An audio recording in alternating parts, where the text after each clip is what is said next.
오늘은 비혼에 대한 성경적 입장이란 제목으로 하나님의 말씀 전하도록 하겠습니다.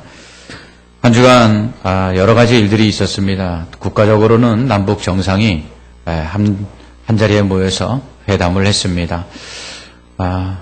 문재인 대통령과 또 김정은 국방위원장이 이렇게 함께 손을 잡고 판문점 북쪽으로 이렇게 넘어갈 때 그 장면을 볼 때는 가슴이 뭉클하더라고요. 통일이 앞당겨져서 정말 이 민족이 하나가 되어 하나님 앞에 영광 돌리는, 더 큰 영광 돌리는 날이 속히 오기를 간절히 소망합니다. 또 교회적으로도 어제는 짧게는 10년 이상, 길게는 20년 이상 교회를 섬기시던 분들의 은퇴식과 더불어서 새로운 일꾼을 세우는 임직식이 있었습니다. 많은 분들이 임직과 또 은퇴 이 예배를 위해서 수고해 주셨고 또 참석하셔서 축하해 주셨습니다. 이 자리를 빌어 수고하신 분들과 또 참석하여 함께 축하해 주신 모든 성도님들께 감사의 말씀을 드립니다. 아울러 무엇보다도 우리 교회를 위해서 그렇게 자신의 일생의 긴 기간을 헌신해 주신 또 수고해 주신 은퇴자 분들께 다시 한번 감사의 말씀을 드립니다. 그리고 이제 새롭게 임직하신 분들, 앞선 은퇴자들의 그 본을 따라서 교회를 잘 섬겨주시고 또 헌신해 주시기를 또 축하의 말씀과 더불어 당부를 드리며 또 이분들을 통해서 교회가 더욱더 아름답게 부흥하고 성장하게 되기를 주님의 이름으로 간절히 소망합니다. 어제 축사하신 목사님께서 6분이 은퇴하고 11분이 임직을 하니까 이득이다 이렇게 말씀을 하셨어요. 그러면서 좋은 일이다 이렇게 말씀을 해주셨습니다. 한 세대가 가고 한 세대가 또 와서 대물림하는 것, 이건 참 자연스러운 일이고 좋은 일이 아닐 수 없습니다. 이러한 대물림은 비단 교회뿐만 아니라 사회와 가정에서도 일어나고 있고 또 일어나야만 합니다.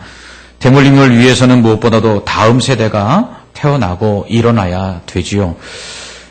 그러나 최근 이러한 다음 세대가 줄어드는 것에 대한 심각성이 대두되고 있습니다.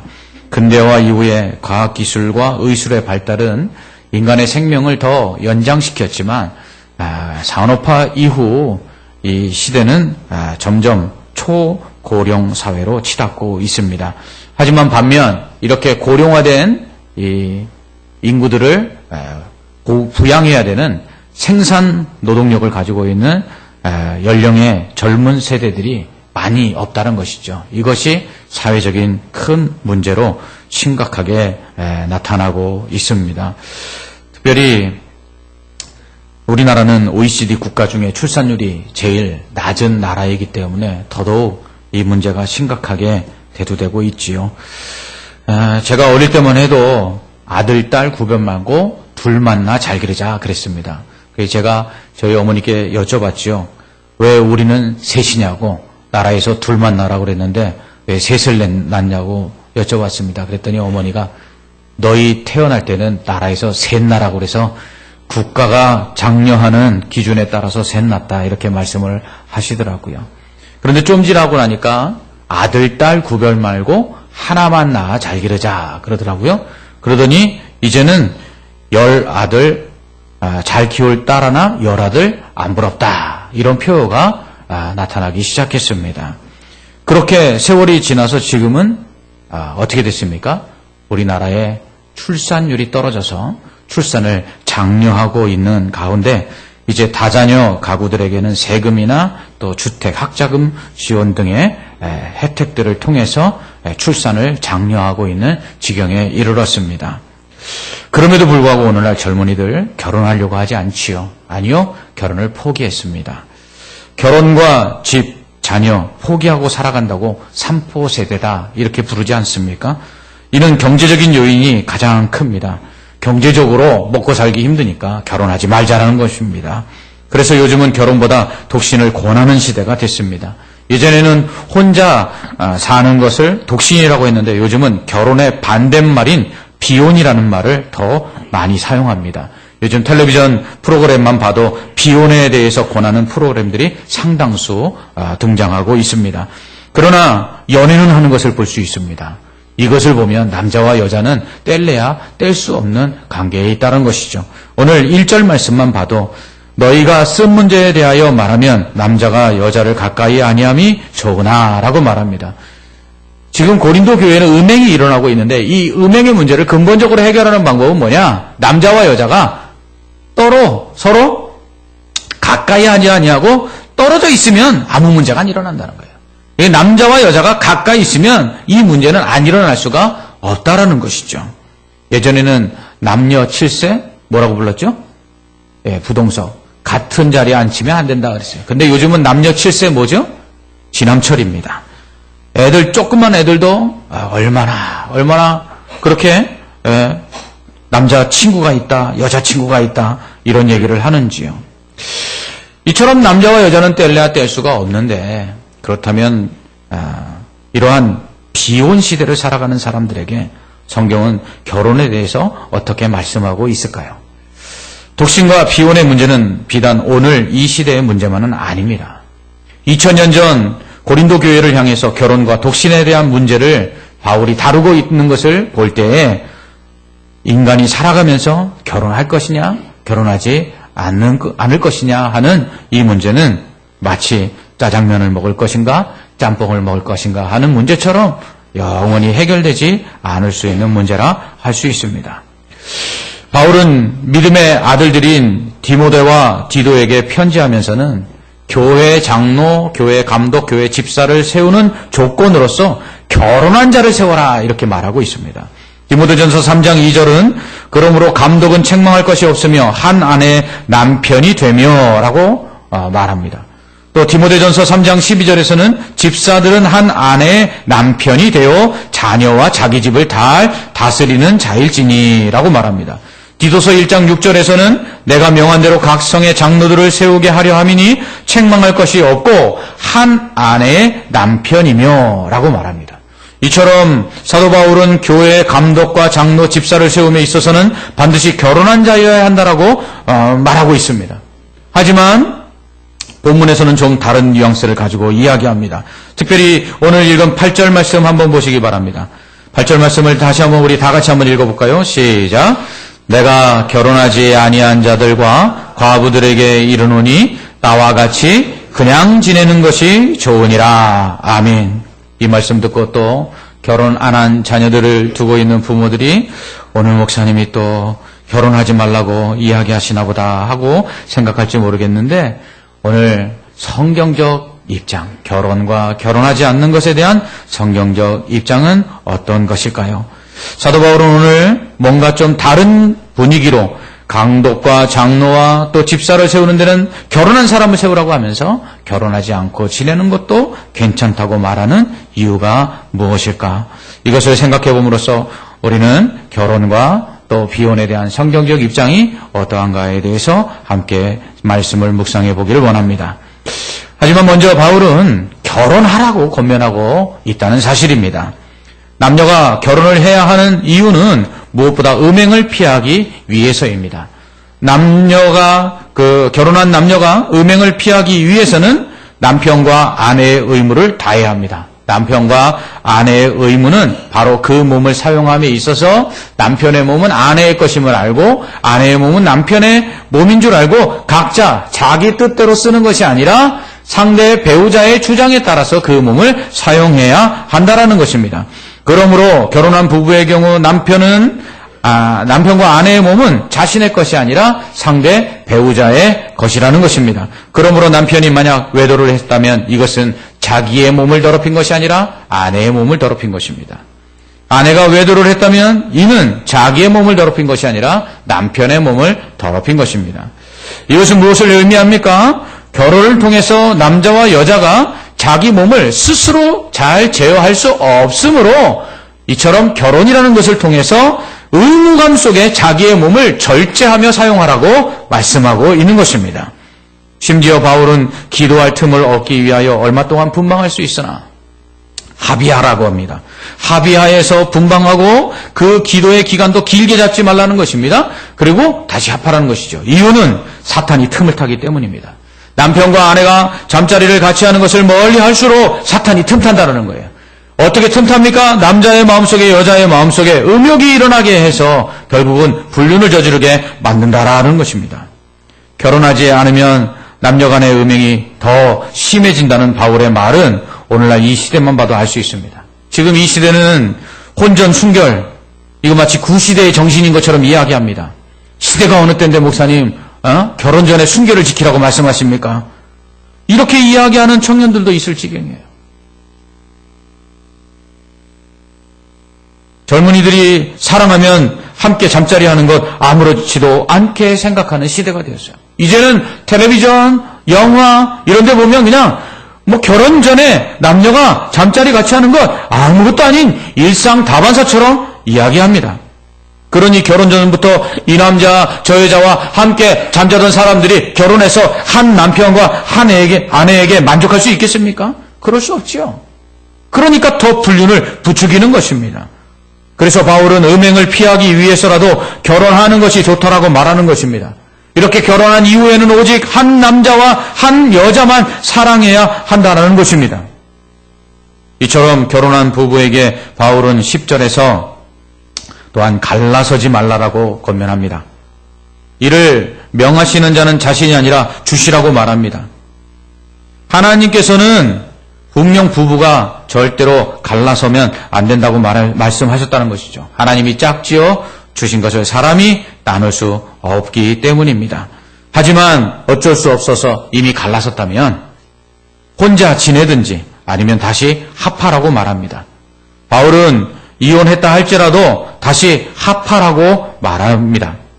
만일 믿는 형제에게 믿지 않는 아내가 있어서 그 아내가 남편과 함께 살기를 원한다면 그 남편은 아내를 버리지 말라고 12절에 말합니다. 또 믿는 아내 역시 믿지 않는 남편이 함께 살기를 원하면 남편 버리지 말라고 말합니다. 아마 이 고린도 교회가 세워지고 난 다음에 사람들이 성령을 받고 믿음이 좋아지기 시작하니까 믿지 않는 불신자들과의 신앙적인 갈등이 가정 내에서 생겼을 때 믿는 남편과 믿는 아내들이 불신 배우자들과 이혼하는 일들이 일어났던 것 같습니다.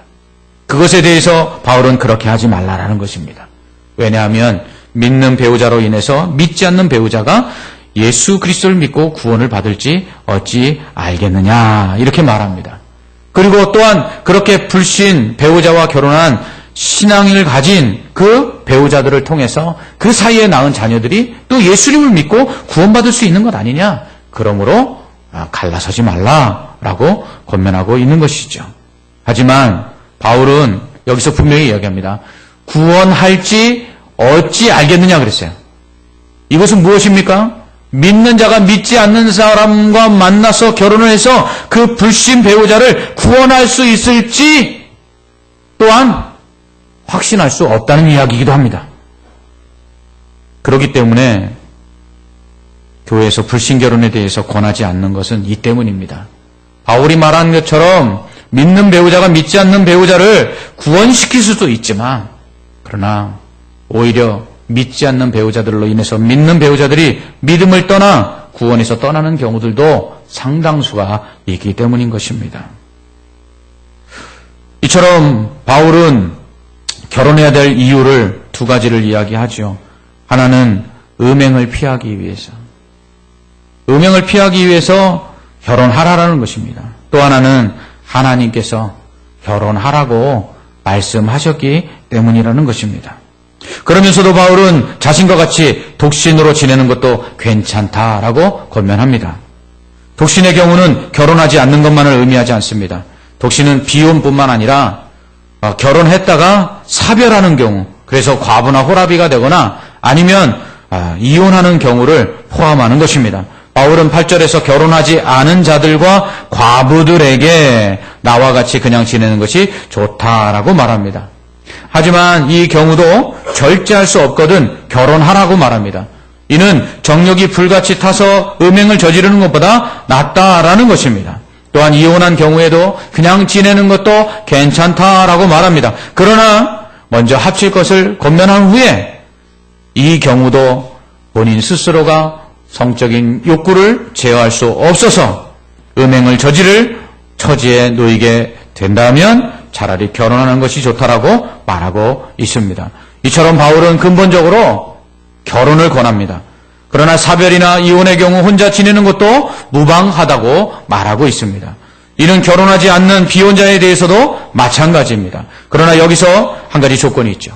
결혼하는 자나 결혼하지 않는 자나 또 그 독신자들 할 것 없이 음행을 저질러서는 안 된다는 것입니다. 결혼한 사람은 상대 배우자를 사랑하여서 내 몸이 내 것이 아니라 배우자의 것임을 알고 절제하여 음행을 저지르지 않아야 합니다. 뿐만 아니라 결혼하지 않은 사람들은 결혼이라는 이 제도를 통하지 않고는 남녀 간의 어떠한 성관계도 성경이 허락하지 않고 있으며 그것을 죄라고 명시하고 있기 때문에 결혼하지 않은 경우나 아니면 이혼한 경우나 사별한 경우나 혼자 살아갈 때에도 반드시 성적인 순결을 지켜 나가야 한다는 것입니다. 이러한 결혼과 독신 또 비혼에 대해서 권면하면서 바울이 가지는 또 다른 원칙이 있는데 그것은 각 사람은 부르심을 받은 그대로 지내는 것이어야 한다는 것입니다. 20절에서 그렇게 말씀하는데요. 각 사람은 부르심을 받은 그대로 지내라 이렇게 말합니다. 이 말뜻이 무슨 의미가 있을까요? 바울은 17절에서 오직 주께서 각 사람에게 나눠주신 대로 하나님이 각 사람을 부르신 그대로 행하라고 말합니다. 그러면서 이렇게 말하죠. 할례자는 무할례자가 되지 말고 무할례자는 할례자가 되지 말라. 무슨 의미입니까? 할례나 무할례나 구원받는 데 있어서는 아무 조건이 안 된다는 거예요. 그러니까 할례자가 굳이 무할례자가 될 필요도 없고 무할례자가 굳이 할례자가 될 필요도 없다는 것이에요. 그냥 예수만 믿으면 된다라는 것입니다. 결혼도 마찬가지라는 거예요. 결혼했다고 구원받고 결혼하지 않았다고 구원받지 못하는 건 아니니까 꼭 결혼해야 되는 것이 아니라는 것입니다. 결혼한 자든지 결혼하지 않은 자든지 믿음을 지키며 살아가는 것이 중요하다는 것입니다. 21절부터는 종에 대해서도 마찬가지 논리로 이야기합니다. 종으로 있을 때에 부르심을 받아 구원을 받았다고 해서 구원 못 받는 게 아니다. 자유인으로 있을 때에만 부르심을 받고 예수님을 믿어 구원받는 게 아니다. 그러므로 종으로 있어서 부르심을 받아 예수 믿고 구원받은 자는 그냥 종으로 지내도 괜찮다. 그러나 자유할 수 있다면 자유해도 괜찮다. 자유인으로 있는 사람들, 자유인으로 있을 때 예수 믿고 구원받았다고 해서 그렇게 구원받는 게 아니라 예수를 믿음으로 구원받는 것이다. 그러므로 종이나 자유인이나 그리스도의 핏값으로 그리스도께서 사신 종이 되었으니 사람의 종 되지 말고 예수님의 종 되라. 이렇게 권면하고 있습니다. 무슨 의미입니까? 결혼이 구원의 조건이 아니라는 거예요. 그러니까 결혼한다고 구원받고 결혼 안 한다고 구원받는 것 아니니까 구원받은 자로서 결혼해도 괜찮고 결혼하지 않아도 괜찮다라는 것이에요. 뿐만 아니라 처녀에 대해서도 같은 이야기를 합니다. 처녀도 그냥 지내는 것이 좋다라고 말합니다. 왜냐하면 마지막 때가 가까웠기 때문이죠. 마지막 때가 가까우면 이제 사탄이 더욱더 믿는 사람들을 힘들게 하고 고난을 주는데 특별히 그 고난 중에 어떤 고난이 있냐면 가족으로 인한 고난이 있다는 거예요.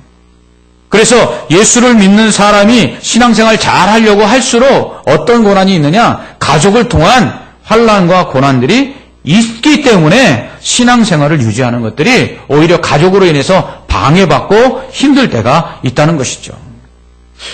여러분, 결혼하면 행복하냐고 묻는 사람들이 있습니다. 여러분, 결혼하면 행복합니까? 왜 대답들이 이렇게 결혼하면 행복합니까? 대답을 일부 예배 때는 신혼부부가 두 쌍이 있었어요. 그래서 신혼부부들에게 물어봤습니다.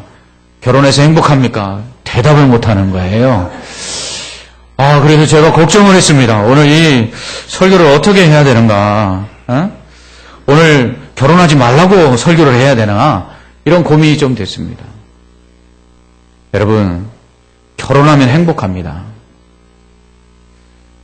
그러나 혼자 사는 게 편합니다.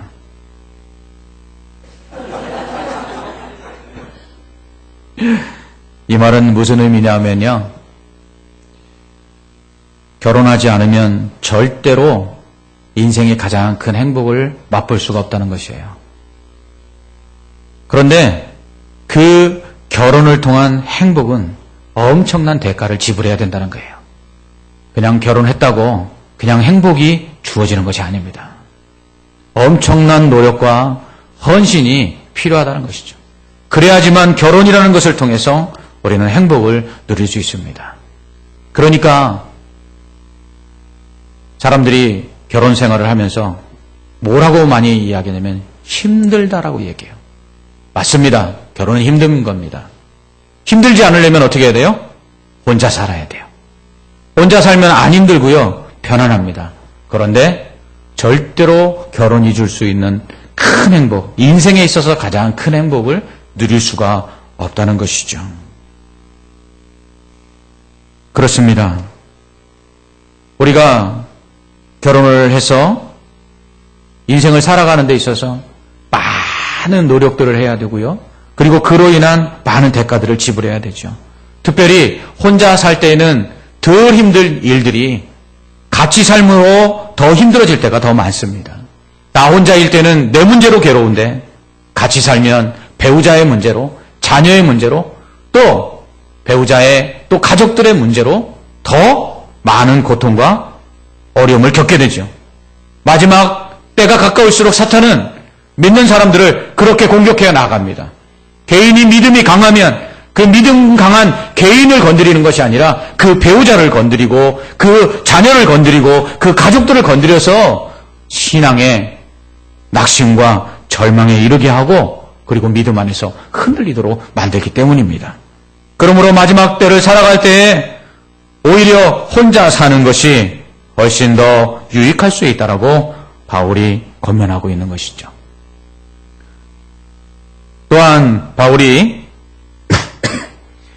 결혼을 권하면서도 또 혼자 사는 것도 괜찮다라고 말하는 것은 바로 결혼한 사람은 배우자를 기쁘게 하기 위해서 노력하지만 결혼하지 않은 자는 대신에 하나님을 더 기쁘시게 할 수 있기 때문에 결혼하지 않는 것도 괜찮다라고 말하는 것입니다. 결혼한 사람의 우선순위는 배우자와 자녀일 수밖에 없죠. 그러므로 주를 기쁘시게 하기 위해서 결혼하지 않는 것이 더 유익할 수 있다라고 말하는 것입니다. 우리 교회에서 사여전도회를 중심으로 이제 자녀들을 양육하고 또 신앙생활을 어떻게 할 것인가 고민하는 이제 교우들이 함께 자매들이 모여서 삶도 나누고 기도 제목도 나누고 그리고 함께 교육도 받으면서 그런 모임을 시작을 했습니다. 제가 그 모임 시작하면서 그런 얘기를 했죠. 이때가 가장 힘든 때다. 사회적으로도 자기의 위치를 완전히 잡지 못한 때고 아이들도 계속해서 자라나고 있는 때에 또 재정적으로도 들어가야 될 것이 많은 때고 그렇다고 또 집을 산 경우는 다행이지만 그러지 못한 경우 집 한 채 얻기 위해서 또 모든 것들을 희생해 나가고 그러면서 신앙생활에 있어서는 진공상태와 같다. 아이들이 자라나다 보니까 어른 예배도 드릴 수가 없어갖고 이 아이들 데리고 유치부, 유아실 전전긍긍하면서 자기 예배를 드리지 못해서 영적으로도 성장하지 못하는 갈급함에 있게 된다. 지금 우리 젊은 세대가 가지고 있는 고통이 바로 그것입니다. 그 이유가 무엇입니까? 단 하나, 결혼했기 때문이라는 것이죠. 결혼하지 않았으면 감당하지 않아도 될 고난을 지금 결혼이라는 것을 통해서 30대 또 40대 초반까지 가장 인생의 중요한 시기 20년 가까이를 고생하면서 살아가는 것이죠. 그런 면에서 결혼하지 않으면 그 기간을 하나님을 더 기쁘시게 하기 위해서 사용할 수 있기 때문에 바울은 그렇게 결혼하지 않는 것도 괜찮다라고 말하는 것입니다. 그러나 이 말씀 우리가 분명히 기억해야 합니다. 어디까지나 그렇다면 결혼하지 않은 사람은 결혼한 사람이 배우자와 자녀들을 기쁘게 하기 위해서 노력하는 그 시간만큼 하나님을 기쁘시게 해야 된다는 것입니다. 만약 그렇게 하지 아니하면서 결혼하지 않는다면 그것은 변명과 구실이 될 수 없다는 것이죠. 바울은 이렇게 조언을 하면서 자신이 하나님의 영을 받았기 때문에 이 권면을 잘 받아들이라라고 그렇게 이야기합니다. 하지만 우리에게는 더 먼저 귀 기울이고 그 말씀에 순종해야 될 분이 계십니다. 그분은 바로 예수님입니다. 그렇다면 예수님은 어떻게 말씀하고 계실까요? 마태복음 19장을 보면 바리새인들이 예수님을 시험하여 이르기를 사람이 어떤 이유가 있으면 그 아내를 버리는 것이 옳으니까 라고 묻습니다. 이에 예수님은 하나님이 짝지어 주신 것을 사람이 나누지 못할지니라 라고 말씀하죠. 그랬더니 이들이 말합니다. 그렇다면 모세는 왜 이혼 증서를 써주고 이혼을 해도 된다라고 합법화 시킨 것입니까? 라고 되묻지요. 이에 예수님은 그거는 사람의 마음이 악하기 때문이다. 원래는 그런 것이 아니다. 이렇게 이야기하십니다. 고대 근동 지역의 사회 구조는 가부장적인 구조입니다. 그러다 보니까 남편 중심으로 모든 것들이 꾸려지죠. 아내들은 남편의 소유물에 불과합니다. 그러니까 아내들도 여럿을 거느릴 수 있는 거 아닙니까? 그러다 보니까 이 남편이 아내에게 함부로 대하는 것이죠. 그로 인해서 남편이 아내를 버리는 경우들이 비일비재했습니다. 이렇게 남편이 아내를 버려버리면 이 여자는 사회적으로 비난을 받고 그리고 사회적으로 또 경제적으로 약자가 되어서 오갈 데 없는 신세가 되고 맙니다. 이혼당한 여자가 아니라 쫓겨난 여자는 그 누구도 아내로 받아들이지 않았습니다. 왜요? 더러운 여자라고 생각했기 때문입니다. 그러니까 하나님께서는 모세에게 율법을 통해서 이혼 증서를 써주고 정당하게 이혼을 합법화시킨 것입니다. 왜요? 이혼한 여자는 재혼할 수 있기 때문에. 그러므로 예수님께서 이렇게 말씀하신 이유가 무엇입니까? 결국은 하나님께서 이혼할 수 있도록 모세에게 율법을 주신 이유는 이혼을 합법화시키기 위한 것이 아니라 바로 남편들로부터 버림받은 여자들이 사회적으로 경제적으로 약자가 되지 않도록 다시금 재혼할 수 있는 그 재혼을 합법화시키기 위해서 이렇게 말씀하셨다는 것이죠. 그러면서 예수님 그렇기 때문에 뭐라고 이야기합니까? 음행한 연고 없이 아내를 버리는 사람은 간음한 사람이다. 그러자 제자들은 예수님께 그러면 차라리 결혼하지 않는 것이 낫겠군요 라고 이야기합니다. 그때 예수님이 이렇게 말씀하십니다. 사람마다 이 말을 받지 못하고 오직 타고난 자라야 할지니라. 어머니의 태로부터 된 고자도 있고 사람이 만든 고자도 있고 천국을 위하여 스스로 된 고자도 있도다. 이 말을 받을 만한 자는 받을지어다. 아멘. 예수님은 타고난 고자, 곧 결혼해서 자녀를 낳을 수 없는 사람들. 이러한 사람들, 그래서 아내를 기쁘게 할 수 없는 자 외에는 결혼하라고 말하고 있습니다. 또한 스스로 고자가 된 것처럼 천국을 위하여 하나님을 기쁘시게 하기 위해서 결혼하지 않는 경우 결혼하지 않아도 된다라고 말씀합니다. 그러나 누구나 다 그런 것은 아니라고 말씀하신 것이죠. 성경은 비혼 시대를 향해서 경제적인 이유 때문에 사회적인 이유 때문에 결혼하지 않아도 된다고 절대로 말씀하지 않습니다. 결혼을 하는 것이 하나님이 정하신 창조의 계획이고 섭리라고 말씀합니다. 오직 하나님을 기쁘시게 하기 위해서 하나님 나라의 확장을 위해서 결혼하지 않을 수는 있습니다. 남편과 아내의 의무를 다하여 아내를 기쁘시게 할 수 있는 어떤 그 능력이 없어서 결혼하지 않는 경우에도 결혼을 하지 않아도 된다라고 말하고 있습니다. 그러나 그러한 이유 외에는 그 어떤 경우에도 결혼하지 말아야 된다라고 말씀하지 않고 있다는 것입니다. 또한 오늘날 이 시대는 과학과 의술의 발달로 남자와 여자 사이에서 아이를 낳지 못하는 사람들도 얼마든지 아이를 낳을 수 있는 그러한 시대가 되었습니다. 그럼 더더욱 결혼을 금할 이유가 없다라는 것입니다. 그러므로 오늘 말씀은 우리에게 결혼하라고 이야기하고 있습니다. 하나님께서 남자와 여자로 창조하신 이유가 무엇입니까? 사람이 독초하는 것, 혼자 지내는 것, 하나님이 창조하신 것 보실 때 다 좋았는데 그것만 안 좋았기 때문에 그래서 하나님께서 남자와 여자를 만드시고 짝지어 주셨습니다. 그래서 생육하고 번성하여 땅에 충만하고 땅을 다스리라고 말씀하셨습니다. 이는 남자와 여자가 성적으로 또 한 몸이 되어서 자녀를 낳고 하나님 나라를 확장해 나아가라는 뜻이기도 합니다. 또한 결혼은 가정을 구원하기 위한 것입니다. 불신 남편과 아내를 구원하고 또 자녀를 구원하기 위해서 결혼하는 것입니다. 다음 세대에게 믿음을 물려주기 위해서 결혼하는 것입니다. 부모가 예수를 잘 믿고 그래서 자녀들에게 믿음을 전해주는 것, 이것이 생육하고 번성하여 땅에 충만하고 땅을 정복하고 다스리라는 말씀 속에 포함된 의미이기도 합니다. 결혼하지 않을 수 있는 조건에 대해서 성경은 단 두 가지 경우를 이야기합니다. 하나는 혼자 살아서 순결을 유지할 수 있는 경우. 혼자 살아서 성적으로 사탄의 시험에 들지 않을 수 있는 사람. 그런 사람은 혼자 살아도 된다라고 말합니다. 두 번째로 혼자 살아도 되는 사람은 하나님을 기쁘시게 하기 위해서 다른 사람들이 결혼해서 아내나 남편을 기쁘게 하기 위한 그 노력보다 더한 노력으로 하나님을 기쁘시게 할 수 있고 하나님을 위해서 인생을 헌신할 수 있는 경우, 그런 경우에 독신으로 사는 것, 비혼으로 살아가는 것 괜찮다고 말하고 있습니다. 그러나 그 이유들이 아닌 이상은 어떠한 경우에도 혼자 사는 것을 성경은 허락하지 아니하고 함께 살아가라고 말합니다. 저는 결혼하지 않는 것이 결혼하지 않고 하나님을 기쁘시게 하는 것보다 결혼하여서 하나님보다 아내와 남편을 기쁘게 하는 것, 저는 이게 하나님을 더 기쁘시게 하는 일이라고 생각합니다.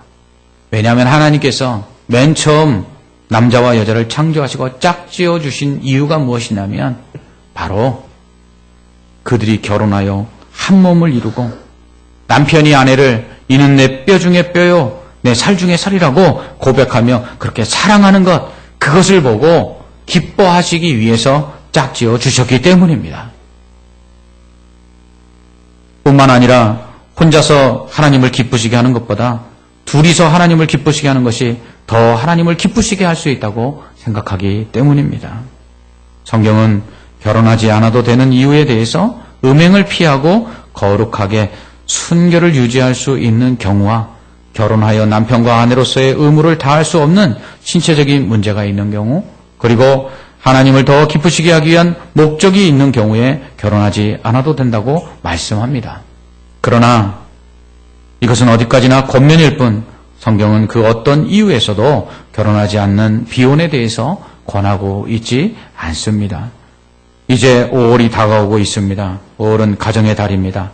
가정의 달을 앞두고 오늘 말씀을 통해서 결혼하신 분들은 우리가 결혼생활 정말 성경적으로 잘하고 있는지 다시 한번 돌아보시기 바라고, 또 결혼하지 않거나 또 혼자 살고 계시는 분들은 내가 지금 혼자 사는 동안에 정말 순결하고 또 하나님을 기쁘시게 하고 있는지 자신을 한번 되돌아보시기 바랍니다.